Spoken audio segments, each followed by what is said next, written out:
A pilot's arrogance in the sky can be more than just unpleasant. It can be deadly.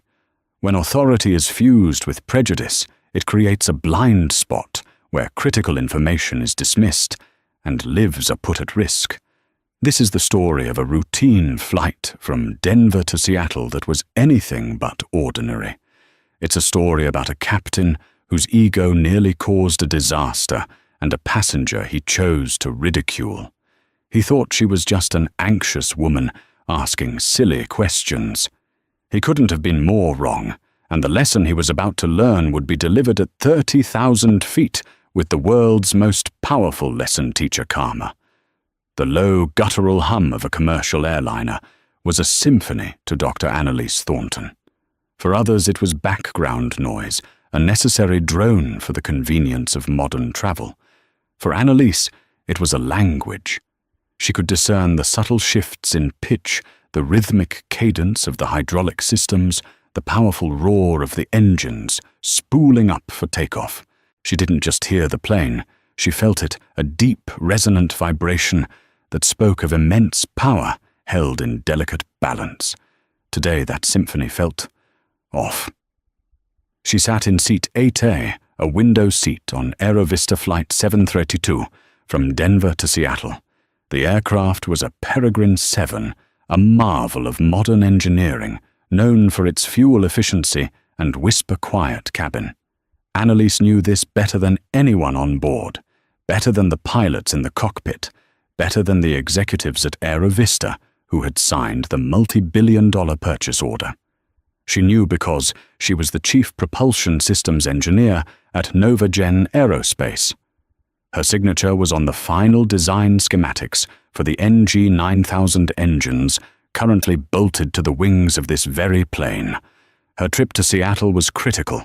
She was heading to the Aerovista Maintenance and Operations Hub to personally oversee the final integration checks for their newly acquired fleet of Peregrine 7s. It was a victory lap of sorts, the culmination of a decade of her life's work from theoretical models on a computer screen to this magnificent flying reality. She was dressed in comfortable but professional travel attire, dark grey trousers, a simple silk blouse, and a tailored black blazer. Her hair was pulled back into a neat low bun, and her only jewelry was a simple, elegant watch. Her laptop bag, containing terabytes of sensitive design data and diagnostic software, was tucked securely under the seat in front of her. The boarding process had been uneventful, the usual mix of business travelers' families on vacation and students returning to college filled the cabin.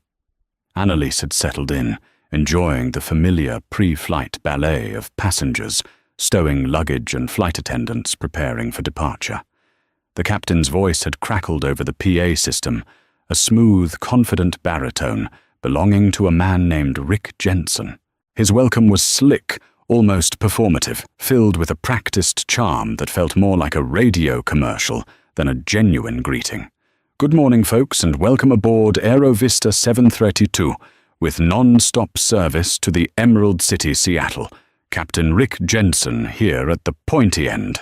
We've got a smooth ride ahead of us, looking at just about 2 hours and 40 minutes in the air.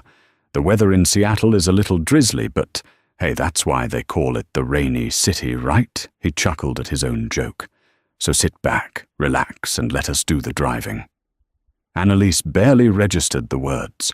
Her attention was focused elsewhere. As the plane was pushed back from the gate, the engines began to spool up. First engine 2 on the right wing whirred to life with a clean, rising whine that settled into a stable, powerful hum. It was a perfect startup sequence, a sound she could have identified blindfolded. Then came engine 1 on her side. The initial ignition was normal, but as it spooled toward idle thrust, she detected it. It wasn't a loud noise, not a clank or a bang that would alarm the average passenger. It was more of a feeling, a subtle discordant vibration that resonated up through the fuselage into the floor beneath her feet. It was accompanied by an almost imperceptible flutter in the engine's otherwise smooth hum, a faint harmonic tremor that was out of place. It was like listening to a world-class orchestra and hearing a single violin slightly out of tune. Most wouldn't notice, but to the conductor, it was a glaring imperfection. She leaned closer to the thick, multi-layered acrylic of the window, trying to isolate the sound from the ambient cabin noise. There it was again, a faint, high-frequency waver, almost a sigh nested deep within the engine's roar. Her mind instantly began cycling through diagnostic possibilities: fuel flow irregularity, a minor imbalance in one of the low-pressure turbine blades, perhaps a slight variance in the exhaust gas temperature readings between the two engines. During the taxi to the runway, the anomaly persisted. It wasn't worsening, but it wasn't going away either. It was a ghost in the machine, a whisper of a problem that didn't belong. Her training, her experience, her very instinct screamed that something was not perfectly nominal. It was a deviation of perhaps less than 1% from a perfect operational state, but in the world of aerospace engineering, 1% was a canyon. The difference between a flawless flight and a catastrophic failure often began with such tiny, overlooked whispers. The lead flight attendant, a woman with a professional smile and a name tag that read Claire, came through the cabin, performing the final safety check. She paused at Annalise's row. "Everything okay, Mom?" Claire asked, her eyes scanning to ensure the seatbelt was fastened and the window shade was up. Annalise looked up, her brow furrowed in concentration. "I have a question about the port-side engine," she began, her voice calm and measured. Claire's smile tightened almost imperceptibly. It was the look of a seasoned professional who had heard every nervous flyer question imaginable. "The plane is making all its normal sounds, ma'am. We're just getting ready for takeoff." I understand that Annalise replied, maintaining a polite but firm tone. "But I'm hearing a slight harmonic imbalance from engine 1. It's subtle, but it's there. It's a vibration that shouldn't be present in an NG9000 during idle taxi thrust." Claire's practiced smile faltered. The specificity of the comment mentioning the engine model number was unusual. Still, her training was to reassure, not to investigate. "I can assure you, our pilots and ground crew have checked everything. The Peregrine 7 is one of the safest planes in the sky." "I'm aware," Annalise said, her gaze unwavering. "I helped design it.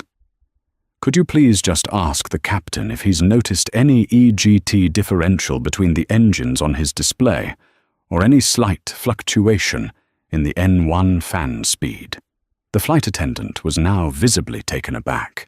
The acronyms EGT for exhaust gas temperature N1 for the speed of the large fan at the front of the engine were not typical passenger vocabulary. This woman was not a typical nervous flyer. But protocol was protocol, and the captain did not like to be bothered with passenger queries during the critical pre-takeoff phase. "Ma'am, we're about to be cleared for the runway.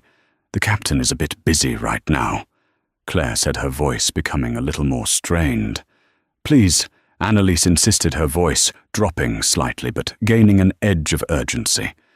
"It will take him 10 seconds to glance at his instruments. The vibration profile is inconsistent with a healthy engine. Just ask him to check. For my peace of mind." Claire hesitated for a long moment, caught between dismissing a passenger and the unsettling feeling that this was something more. The woman's confidence was unnerving.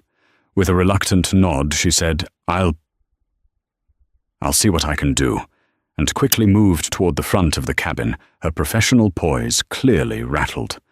Annalise leaned back in her seat, her heart beating a little faster. She wasn't an alarmist. In her entire career, she had never once interfered with a flight crew. But she also believed in data in science, and in the deep instinctual knowledge born from thousands of hours of work. And right now, every fiber of her being was telling her that the symphony was playing a dangerous, discordant note.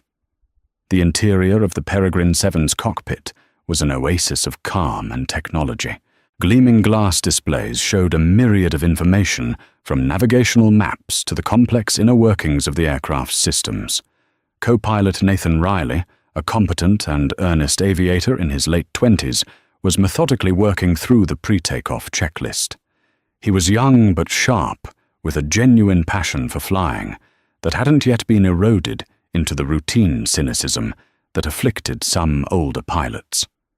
Beside him, Captain Rick Jensen exuded an air of bored mastery. At 52, Jensen was the epitome of the seasoned airline captain, at least in his own mind. His uniform was immaculate, his silver-streaked hair was perfectly coiffed, and his voice carried the easy authority of a man who had spent 25 years in command. He'd flown F-16s for the Air Force before transitioning to commercial aviation, a fact he was fond of mentioning. He viewed his role less as a pilot and more as a commander, and the passengers were simply self-loading cargo he was paid to transport from A to B. Checklist complete, Captain Nate announced, his voice crisp and professional. "Ready for takeoff on your command." "Good work, Nate," Jensen said, not taking his eyes off the runway stretching out before them. He tapped a finger on the throttle quadrant. "Let's get this bird in the air and get these people to Seattle." Just as he was about to radio the tower, a soft chime sounded, and the light indicating a call from the cabin crew illuminated. Jensen let out an audible sigh of irritation. "What is it now?" he muttered, pressing the button. "Go ahead, Claire." Claire's voice came through the headset, laced with an uncharacteristic note of hesitation. "Sorry to bother you, Captain. We have a passenger in 8A who, well, she has a concern about Engine 1. Jensen rolled his eyes, a gesture Nate caught out of the corner of his vision. This was a classic, a nervous flyer who heard a new noise and was convinced a wing was about to fall off. Claire told the passenger in 8A that if she's worried she should have driven. Jensen said, his voice dripping with condescension. "We're a little busy up here trying to fly the multi-million-dollar airplane." There was a pause. Captain Claire said, her voice a little firmer this time, with all due respect. "I don't think she's a typical nervous passenger. She's asking about EGT differentials and N1 fan speed fluctuations. She says there's a harmonic imbalance." Nate's eyebrows shot up. He glanced at the engine indicating and crew alerting system ECAS display. All the needles were in the green. The digital readouts for both engines were nearly identical, well within the accepted tolerances. Engine 1, N1, 24.5%. EGT, 410 Engine 2, N1, 24.4%. EGT, 408 The numbers were for all intents and purposes perfect. The differential was negligible. Jensen scoffed into the microphone. "She's asking about, what did she get her pilot's license from a cereal box, Claire?" "I'm looking at the instruments right now, and everything is perfectly normal. Tell her to put her headphones on and enjoy the movie. We're taking off." "Captain, she was..." "Very insistent," Claire pressed, clearly uncomfortable. She said she helped design this engine. The statement hung in the air for a second before Jensen burst out laughing. It wasn't a pleasant sound. It was sharp and mocking. "Oh, she did she? And I'm Santa Claus. Look, I've had enough of this. We have a takeoff slot. Is she being disruptive?" "No, not at all. She's very calm. But she's a nut job, is what she is." Jensen cut in. "Tell her, Captain, Jensen says the plane is fine, and that I'm not going to delay this flight, because someone read a Wikipedia article on jet engines." End of discussion. Jensen out. He clicked off the intercom with a flourish of finality, shaking his head in disbelief. "Can you believe the nerve? I helped design the engine." Some people will say anything for a bit of attention. Nate remained silent, his eyes still on the ECAS display. The numbers were perfect. The system diagnostics were clear. There was no logical reason to doubt the aircraft's health. And yet Claire had sounded genuinely concerned, and the passenger's vocabulary was oddly specific. A harmonic imbalance wasn't something you just made up. It was a real, albeit complex, engineering concept. "Everything looks good on our end, right?" Jensen asked, more as a statement than a question. "All indicators are in the green." Captain Nate confirmed his professional training, overriding his faint sense of unease. "No flags, no caution messages. The system shows 2 healthy engines." "Exactly," Jensen said, turning his attention back to the runway. He keyed the mic to speak with air traffic control. "Denver Tower, Aerovista 732, is ready for departure at runway 25. Back in the cabin, Claire approached Annalise's seat, her expression a carefully constructed mask of professional regret. "Ma'am, I spoke with the captain," she began, keeping her voice low. "He's looked at all the instruments, and he assures me that both engines are operating perfectly. There's nothing to be concerned about." Annalise met her gaze. She hadn't expected the pilot to immediately ground the plane, but she had expected her concern to be taken seriously, at least for a moment. The dismissive tone of the response, filtered through the flight attendant, was unmistakable. "Did you use the specific terms I mentioned?" Annalise asked quietly. Claire's eyes flickered with discomfort. "I did. He said everything is nominal." Annalise knew what that meant. It meant the pilot had glanced at his main display, seen the green numbers, and dismissed the inquiry out of hand. He hadn't cross-referenced the vibration sensors or looked at the detailed sub-menu diagnostics. He hadn't done a damn thing. He had relied on a top-level summary when she was pointing to a problem that would only be found in the footnotes. The plane began to move, turning slowly onto the long stretch of asphalt. The forward thrust increased, and with it the intensity of the vibration. It was still subtle, a faint thrumming that was now slightly more pronounced through the armrest. The feeling in the pit of her stomach tightened. She had a choice to make. She could sit back and trust the pilot's instruments and his ego, praying that her senses were wrong for the first time in her professional life. She could hope that the faint imbalance was a harmless quirk, a new noise in a new aircraft that would resolve itself. Or she could push. Pushing meant creating a scene. It meant challenging the absolute authority of a captain on his own aircraft. It meant potentially being labeled as a hysterical, disruptive passenger. But the alternative was to sit silently while flying across the Rocky Mountains in an aircraft she believed with chilling certainty had a developing engine fault. As the plane lined up with the runway centerline and paused waiting for clearance, she made her decision. The safety of the 180 souls on board and the integrity of the machine she had poured her life into depended on it.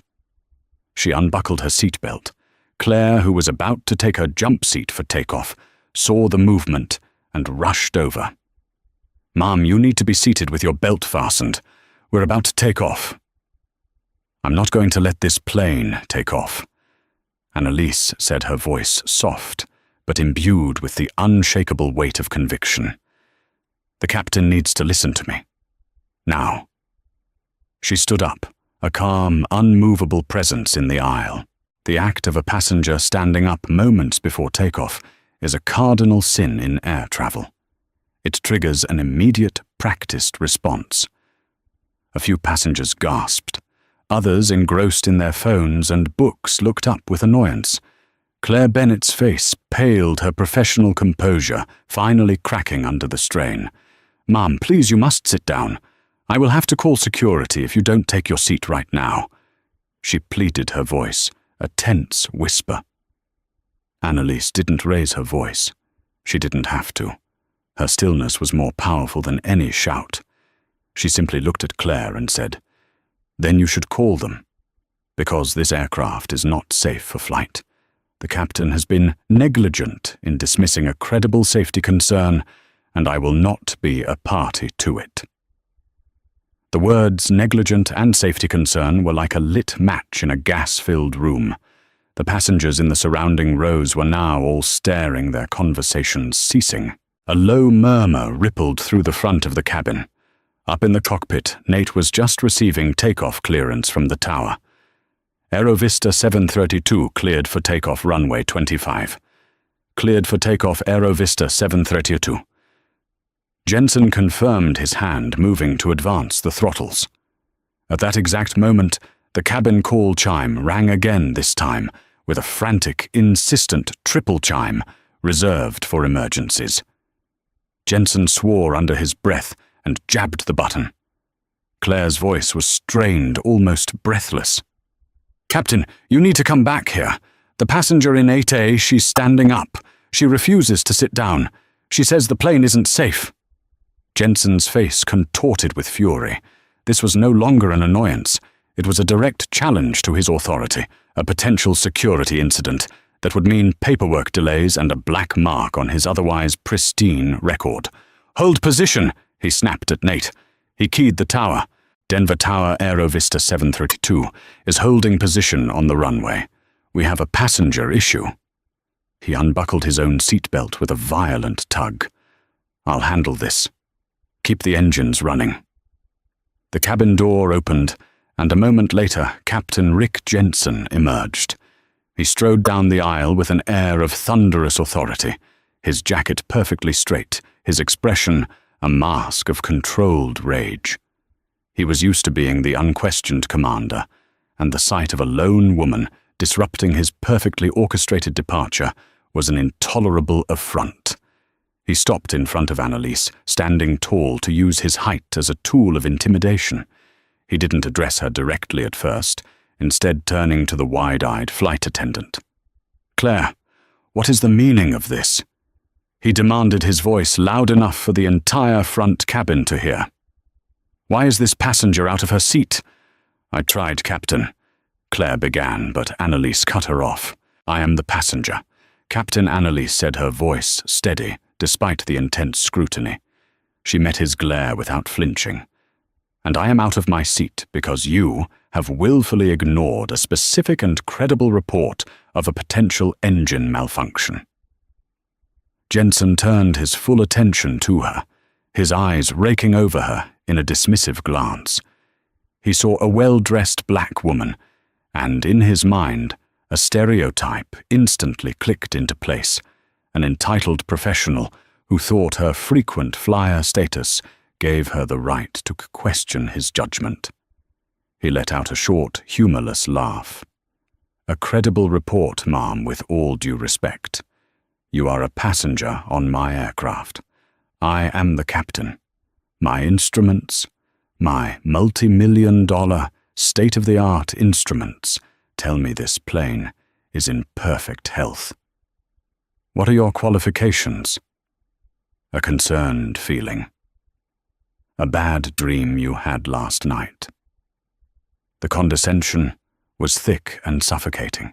A few passengers chuckled nervously, siding with the man in the uniform.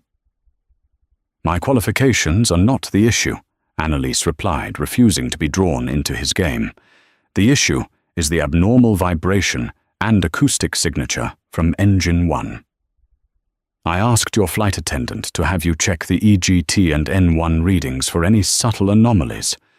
Your response was to dismiss it. My response was to do my job."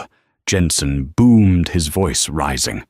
"Which is to fly the plane safely, not to cater to the whims of every anxious flyer who gets the jitters." I looked at the panel.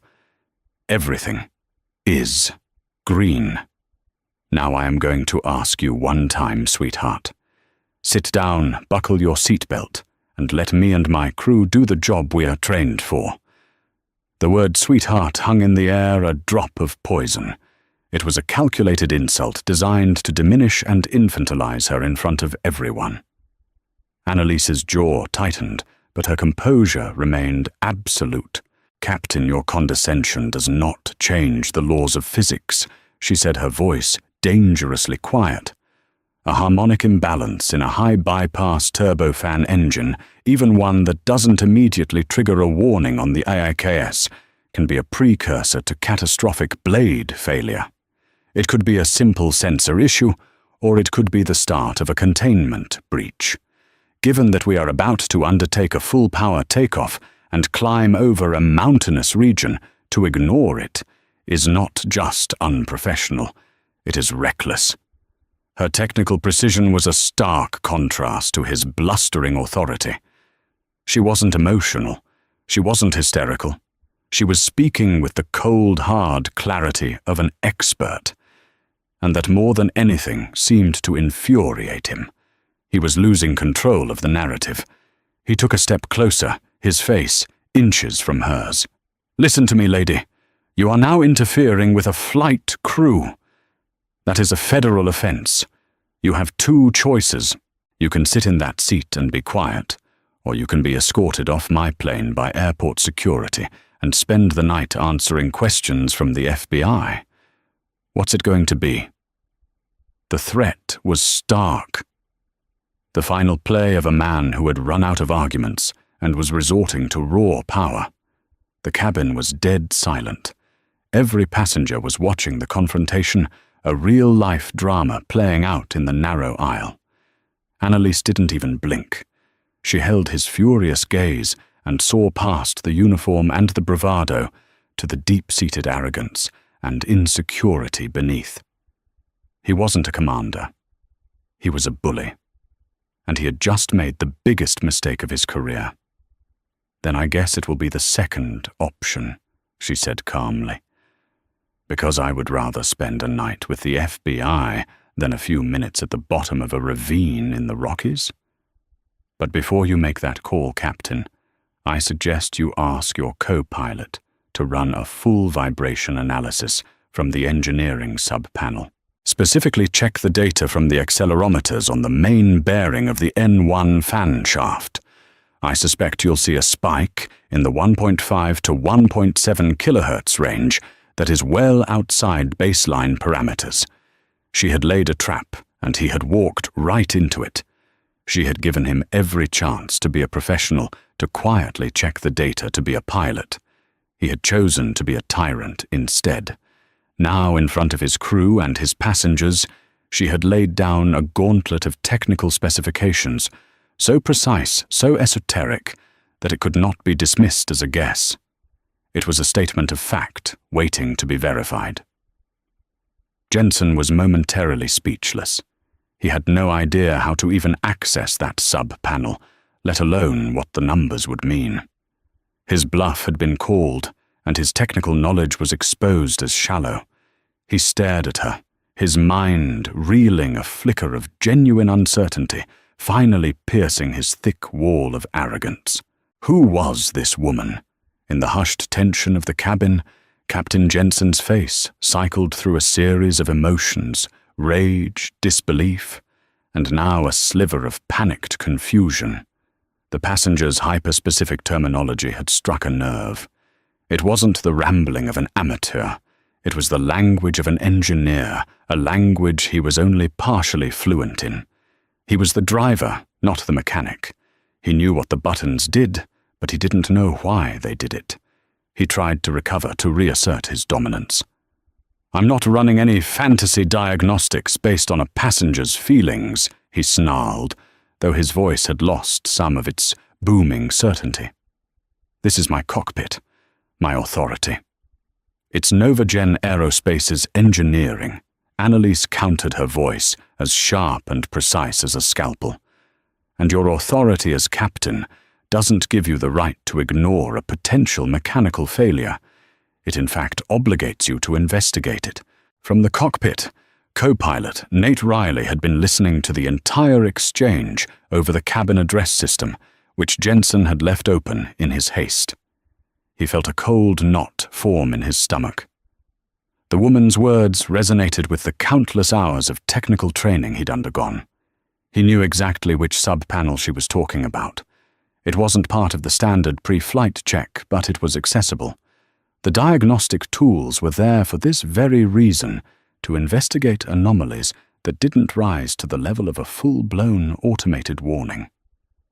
Jensen, feeling the eyes of every passenger on him, made his decision. He was in too deep to back down now. Admitting she might be right would be an unthinkable humiliation. That's it. "I've had enough," he declared, turning to Claire. "Get on the horn to airport operations. Tell them we have a disruptive passenger and we need security at the gate. We're returning." He pointed a trembling finger at Annalise. "You mama finished flying with this airline." Claire, looking horrified, hesitated. "Captain, are you sure?" "Do it!" he bellowed. As Claire reluctantly moved to make the call, Annalise held her ground. She looked past Jensen, her eyes sweeping over the faces of the other passengers. She saw fear, annoyance, but also flickers of doubt. They had all heard her. They had heard her calm, technical precision and his loud, dismissive anger. For the record, Annalise said, her voice carrying clearly through the silent cabin, "I am formally requesting that my objection to this flight be logged." Captain Rick Jensen of Aerovista Flight 732 was alerted to a specific potential safety issue, a harmonic vibration in the N1 fan shaft of Engine 1, and his response was to refuse to check the relevant diagnostic data and instead remove the reporting passenger from the plane. Every word was a nail in his professional coffin, and he knew it. He was now acting in direct opposition to a documented safety concern. If anything at all happened on any future flight of this aircraft, this moment would be Exhibit A in the investigation. Back in the cockpit, Nate made a choice. The captain was his superior, but his ultimate duty was to the safety of the aircraft and its passengers. The woman's confidence was too absolute to ignore. While Jensen was busy playing the tyrant in the aisle, Nate quickly navigated through the on-screen menus of the aircraft's computer system. Maintenance, Engine Systems, Engine 1, Vibration Analysis. A new screen appeared filled with columns of data and a real-time graph. He found the accelerometer readings for the N1 bearing. The overall vibration level was still technically within the green band, just as the main display showed. But then he looked closer at the detailed frequency spectrum analysis, the very thing the passenger had mentioned. His blood ran cold. The baseline vibration was low and steady as it should be, but superimposed on it there was a tiny sharp spike, a clear, undeniable peak right at the 1.6 kilohertz mark. It was small, but it was there, and it was completely absent from the analysis of the healthy Engine 2, the woman had called it.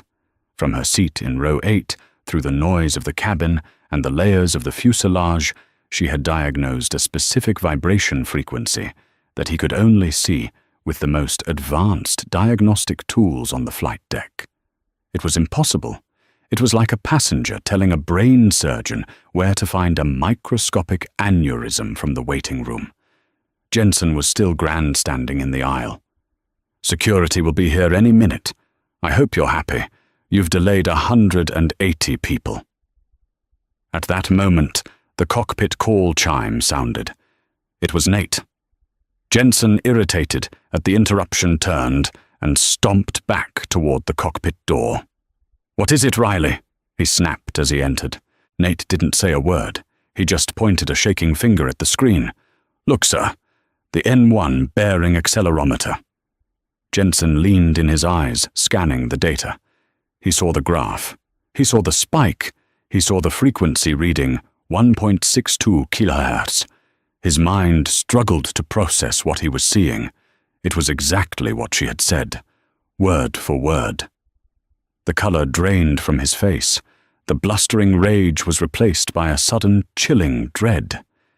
He stared at the screen, then looked through the cockpit door at the woman still standing calmly in the aisle. His entire worldview, his sense of superiority, his absolute confidence in his own authority was shattering in real time. He hadn't just been wrong. He had been profoundly, dangerously, humiliatingly wrong. And he had done it all in front of a plane full of witnesses. He stumbled back into his seat, his legs suddenly feeling weak. He looked at Nate, whose expression was a mixture of awe and terror. "My God," Jensen whispered, the sound barely audible. Who is she?" He keyed the intercom, his hand trembling slightly. The click of the button echoed in the silent cabin. His voice, when it came, was stripped of all its earlier arrogance. It was thin, reedy, and full of a dawning horror. "Claire," he said, his voice cracking. "Tell the passenger. Tell her to stand by. We are not taking off." He took a deep breath, the admission of defeat tasting like ash in his mouth. "We are shutting down the engines." The low hum that had filled the cabin began to spool down. The discordant vibration that only Annalise had seemed to notice faded away, leaving behind a silence that was heavier and more profound than any sound. Every passenger on board now knew that the woman in 8A hadn't been hysterical. She had been right. And the captain, the man who held all their lives in his hands, had been moments away from a catastrophic mistake. The sudden silence in the cabin was deafening. The gentle whir of the avionics and the quiet hiss of the air conditioning were all that remained of the powerful symphony of the engines. The cessation of that familiar roar was more alarming to the passengers than the confrontation had been. It was a tangible admission of a problem. Captain Jensen remained in the cockpit, hidden from view, wrestling with the magnitude of his error. He had berated, belittled, and threatened to have a woman arrested, a woman who had, from a passenger seat, correctly identified a nascent mechanical failure that his own instruments had barely registered. His career, he realized with a sickening lurch, was now hanging by a thread. In the aisle, Annalise Thornton finally took a breath. She hadn't wanted this drama. She had simply wanted a pilot to do his job. Now, with the engines silent, her vindication was complete, but she felt no triumph, only a grim sense of relief. Claire approached her, her face a mask of shock and dawning respect. I am so sorry, Ma'am," she stammered. "The captain... We're returning to the gate." "Thank you, Claire." "You were just doing your job," Annalise said graciously. She finally sat down, the adrenaline beginning to fade, replaced by a deep weariness.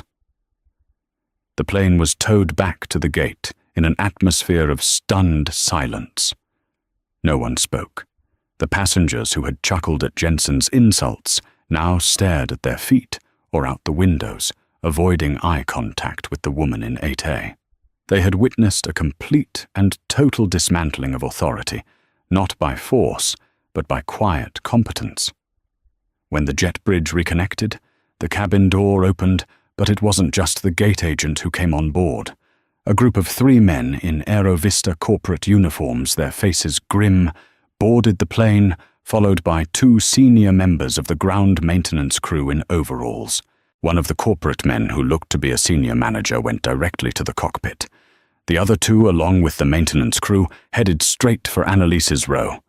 The lead maintenance technician, a man in his 60s with grease-stained hands, and the weary eyes of someone who had seen it all, stopped in front of her.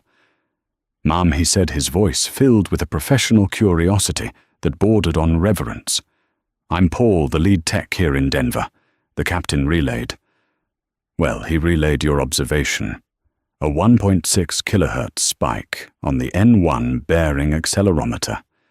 Can you tell me how in the world you knew that Annalise gave him a small, tired smile?" "I was listening," she said simply. "My whole crew is going over that engine now with borescopes," Paul said, shaking his head in disbelief. "But we've already pulled the detailed telemetry. You were spot on. It's a hairline fracture in one of the forward compressor blades. Too small to cause a major imbalance at low RPM, but at takeoff thrust it would have disintegrated. You saved this plane, Ma'am, no question about it." The corporate suits exchanged a look of sheer horror. The phrase "disintegrated blade" was the stuff of nightmares for an airline. It meant an uncontained engine failure shrapnel, tearing through the wings, the fuselage, the fuel tanks. It meant catastrophe. At that moment, the cockpit door opened again. Captain Rick Jensen emerged, but he was a changed man. His face was ashen, his uniform suddenly seemed too large for him, and the swagger was gone, replaced by the shuffling gait of a defeated man. He was followed by the airline manager, whose face was set like stone. Jensen walked the slow, humiliating walk down the aisle and stopped in front of Annalise. He stood there for a long moment, unable to meet her eyes. The entire plane was watching. "Ma'am," he began, his voice barely a whisper. I was wrong. I apologize." It was a pathetic, insufficient apology, but it was all he could manage. The airline manager, a man named Henderson, stepped forward. His voice was cold and clipped. "On behalf of Aerovista, I want to extend our deepest apologies for the completely unacceptable conduct of our captain.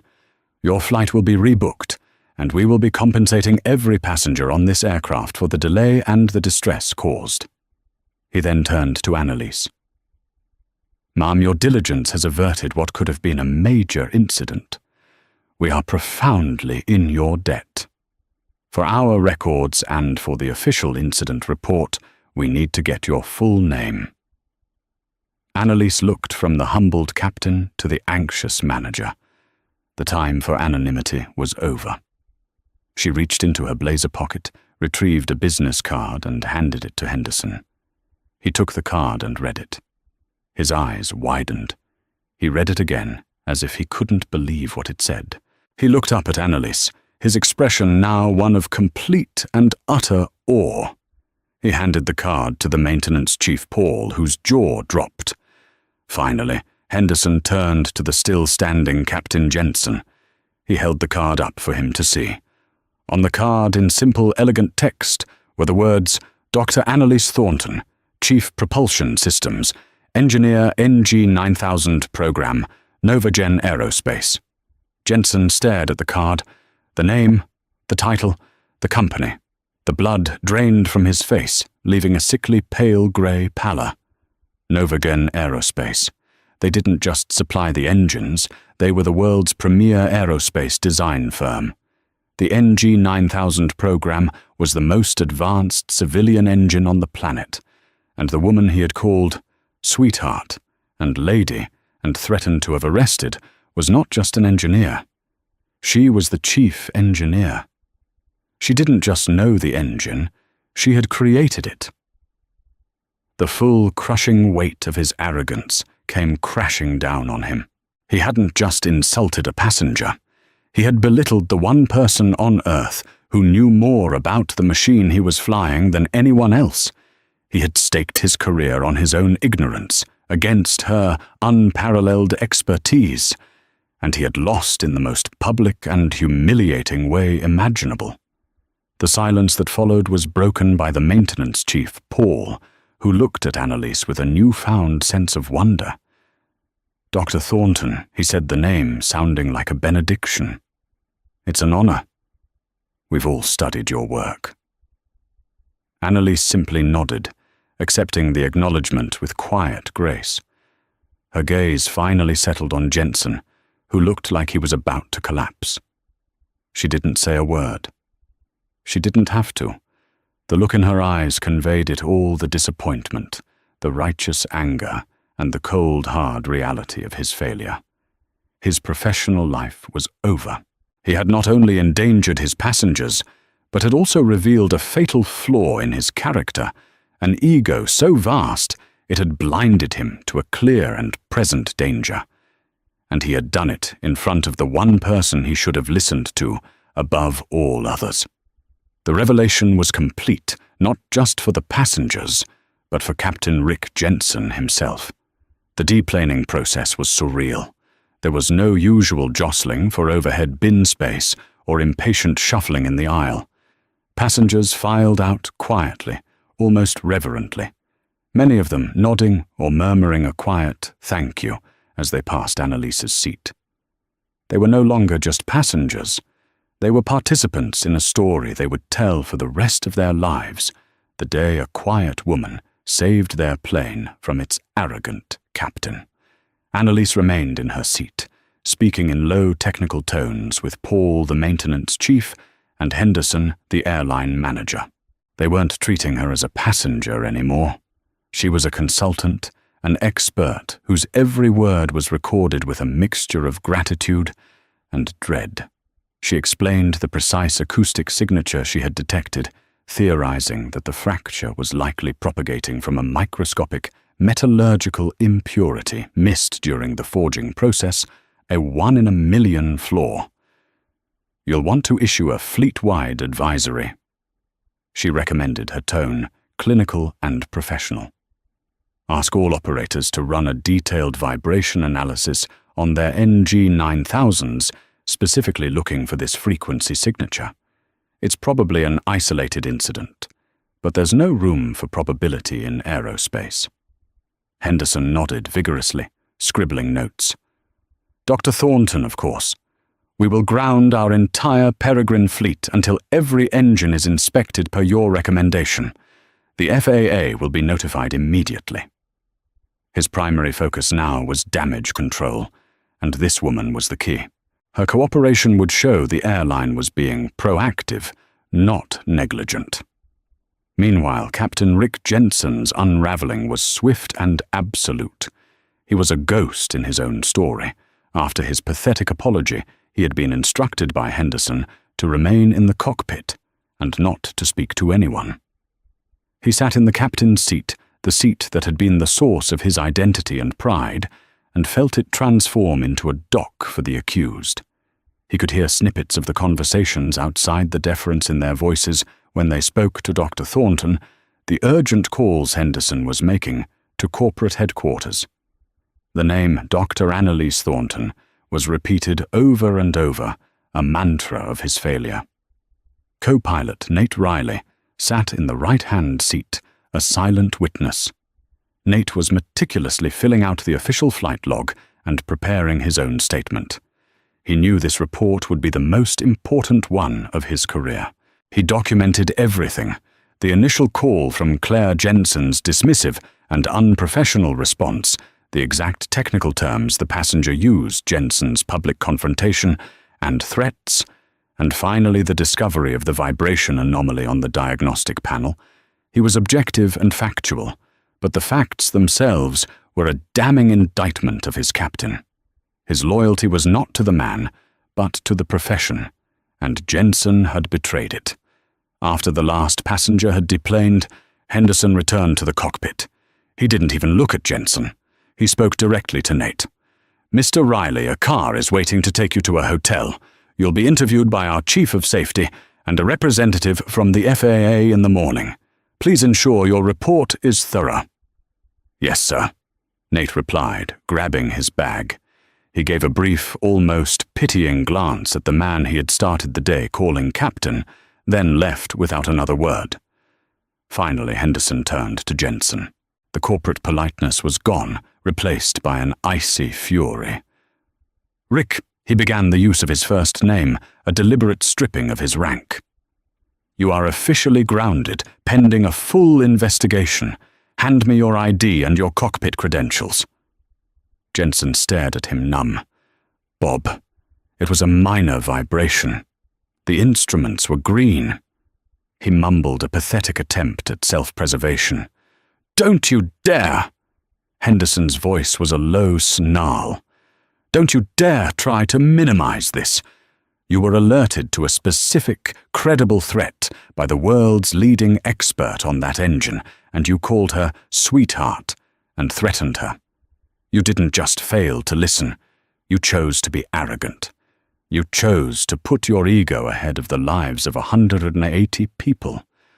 The fact that the person you insulted happened to be Dr. Annalise Thornton is a stroke of cosmic irony. But had she been an anonymous mechanic on her day off with a good ear, your behavior would have been just as reckless." He held out his hand. "Your credentials. Now." Defeated Jensen slowly reached into his jacket, his movement stiff and robotic. He pulled out his airline ID and the keycard that gave him access to the secured areas of airports worldwide.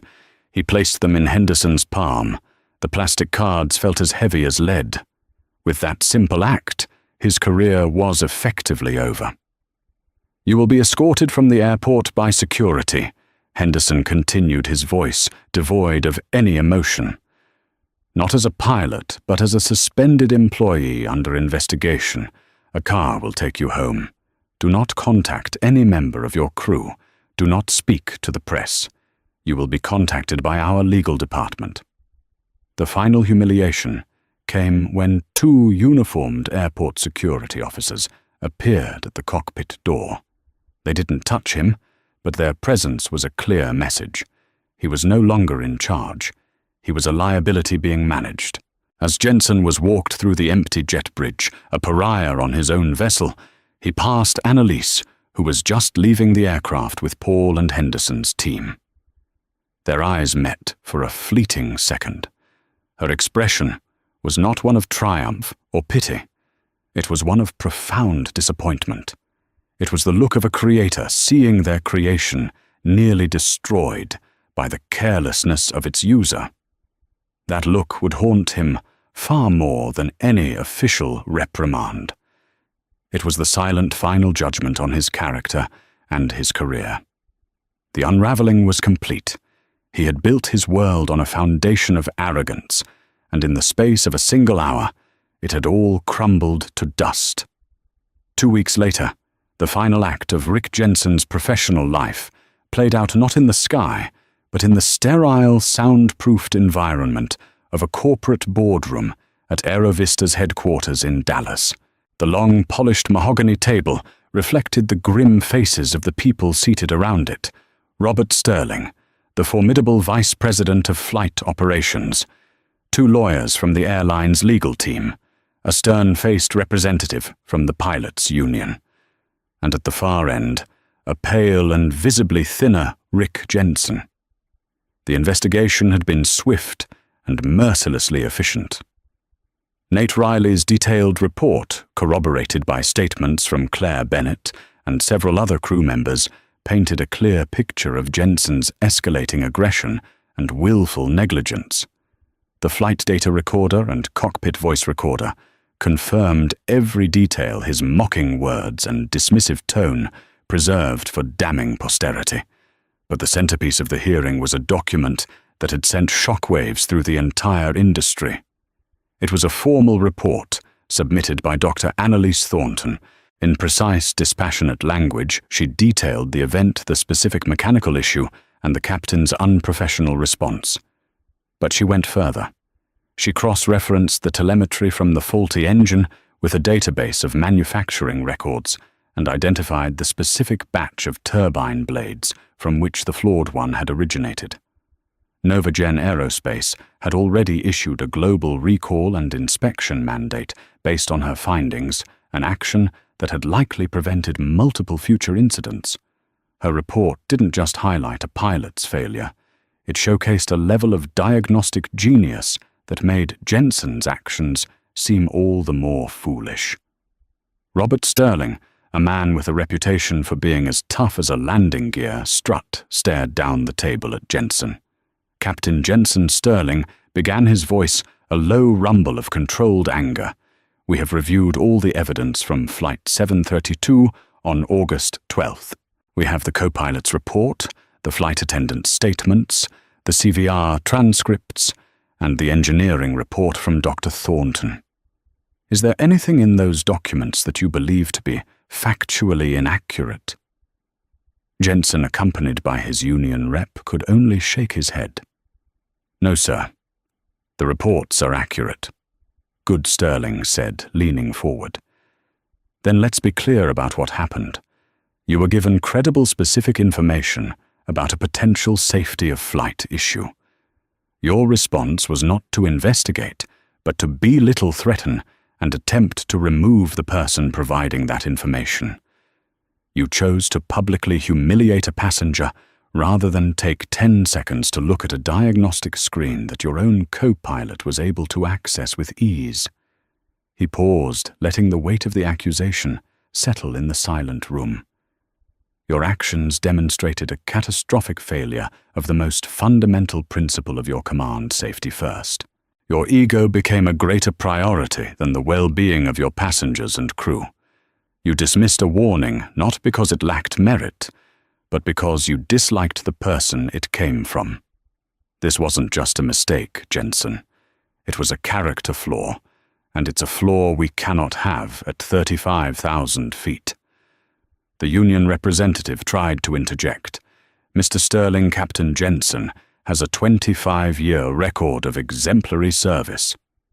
Sterling cut him off with a slice of his hand. His record shows 3 prior passenger complaints for arrogant and dismissive behavior. Minor incidents that were noted and filed away. We now see them for what they were: warning signs. Warning signs of a man who believes his uniform makes him infallible. We were lucky that on August 12th, his infallibility was challenged by the one person on the planet he couldn't bluff. Sterling picked up a letter from the table in front of him. The board has reviewed this case. The FAA has already issued a notice of pending revocation of your air transport pilot license, but we will not be waiting for their conclusion. He slid the letter across the polished table. It stopped directly in front of Jensen. Effective immediately, your employment with Aerovista Airlines is terminated. Your retirement benefits are forfeited due to gross misconduct and endangerment of passengers. You will never fly for this airline, or likely any reputable airline again.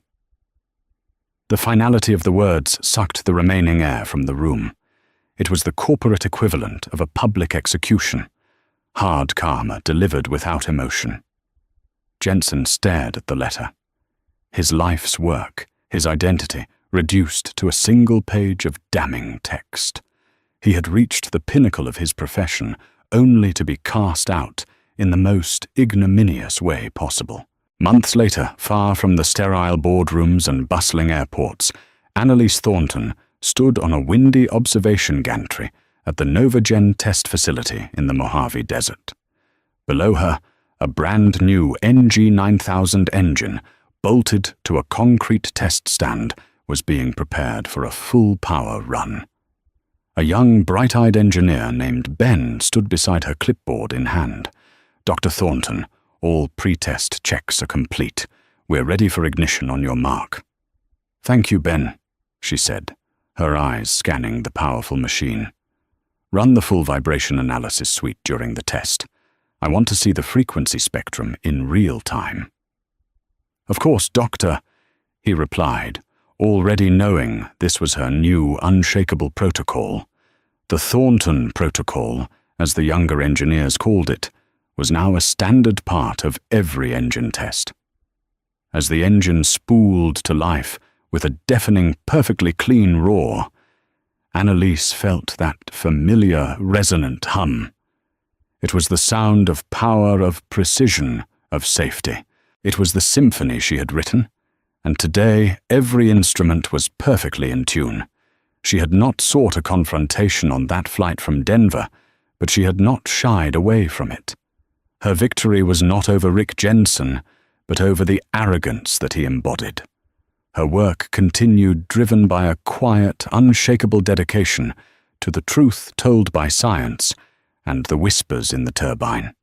The story of Dr. Annalise Thornton and Captain Rick Jensen isn't just a tale of David and Goliath at 30,000 feet. It's a powerful real-world reminder that true authority comes from competence, not a title. It underscores the critical importance of listening, of setting aside our biases and egos to hear a voice of expertise, no matter who it belongs to. In a world where we are often told to stay in our lane, Annalise reminds us that sometimes the most important thing you can do is stand up and speak truth to power, especially when lives are on the line. The hard karma that found Captain Jensen wasn't mystical. It was the direct, inevitable consequence of his own choices.